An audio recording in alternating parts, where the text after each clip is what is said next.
Ramai lagi soal ujian nasional atau UN akan diterapkan lagi. Duh, bisa jadi horor buat siswa dan orang tua. Tetapi mungkin ada manfaat di sisi lainnya. Benar tidak ya UN akan dihidupkan lagi?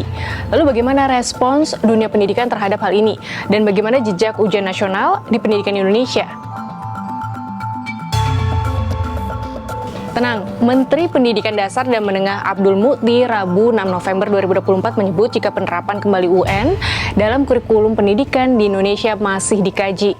Diskusi dengan para peneliti dan pengambil kebijakan terkait dengan UN itu. Jadi masih kita evaluasi dan kita coba nanti keputusannya setelah kita evaluasi ya.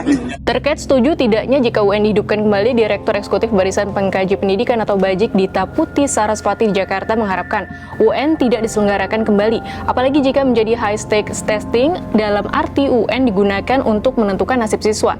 Masalahnya hasil UN dipengaruhi banyak faktor selain dari usaha siswa sendiri, yaitu kualitas layanan pendidikan di sekolah, kualitas guru, ketersediaan bacaan, dan akses sumber belajar lainnya. Ketika UN bersifat high stake, maka yang dirugikan adalah siswa yang tidak memperoleh akses terhadap pendidikan bermutu. Hal yang sama juga disampaikan oleh pendiri Keluarga Peduli Pendidikan atau KERLIP, Yanti Sri Yulianti, yang aktif mengawal gugatan hukum kepada pemerintah terkait UN. Dia mengatakan merujuk putusan Majelis Hakim Pengadilan Negeri Jakarta Pusat yang mengabulkan gugatan subsidiar para penggugat, pemerintah perlu memastikan pemenuhan hak anak atas pendidikan sebelum melaksanakan UN. Ada 3 hal yang harus dipenuhi sebelum melaksanakan UN, yakni meningkatkan kualitas guru, melengkapi sarana dan prasarana sekolah, dan membuka akses informasi yang lengkap di seluruh Indonesia. Adapun berdasarkan putusan PN Jakpus 2007, masyarakat menang dalam gugatan warga negara terhadap pemerintah mengenai kebijakan UN. Putusan ini diperkuat oleh putusan kasasi Mahkamah Agung tahun 2009. Namun pemerintah bersikukuh melaksanakan UN sampai akhirnya tahun 2020 tidak lagi dilaksanakan.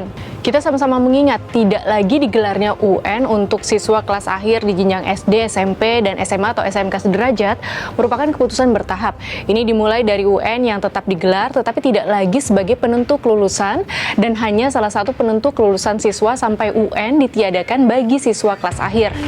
Dengan semangat Merdeka Belajar di bawah kepemimpinan Mendikbudristek Nadiem Makarim, evaluasi pendidikan secara nasional untuk siswa kelas 5 SD, kelas 2 SMP, dan kelas 2 SMA atau SMK sederajat sejak tahun 2021 dilakukan dengan asesmen nasional atau AN. Potret hasil belajar siswa di literasi dan numerasi, karakter, serta lingkungan belajar tiap sekolah dilaporkan dalam bentuk rapor pendidikan. Namun belakangan dorongan penerapan kembali UN menguat setelah sejumlah kalangan melihat kualitas pengetahuan murid SD, SMP, dan SMA kian mengkhawatirkan, bahkan termasuk hal-hal mendasar seperti menulis dan membaca.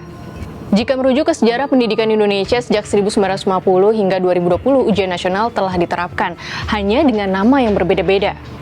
Ujian penghabisan berlangsung dari tahun 1950 hingga 1964, berlanjut dengan ujian negara pada 1965 hingga 1971. Lalu ujian sekolah pada 1972 hingga 1979. Di era generasi milenial dan Z pasti mengingat ada yang namanya Eptanas dan Epta yang berlangsung sejak 1980 hingga 2002, dengan Eptanas untuk mata pelajaran pokok dan Epta untuk mata pelajaran non-Eptanas. Selanjutnya, ada ujian akhir nasional atau UAN yang berlangsung hanya setahun, yaitu 2003 hingga 2004. Lalu berganti ujian nasional atau UN yang berlangsung dari 2005 hingga 2020. Terkini, generasi Alpha sempat menjalani asesmen nasional atau AN mulai tahun 2021 hingga saat ini. Panjang lebar polemik diterapkannya kembali UN. Kalau sahabat Kompas, bagaimana pendapatnya? Setuju? Setuju dengan catatan atau tidak setuju? Tulis di kolom komentar ya.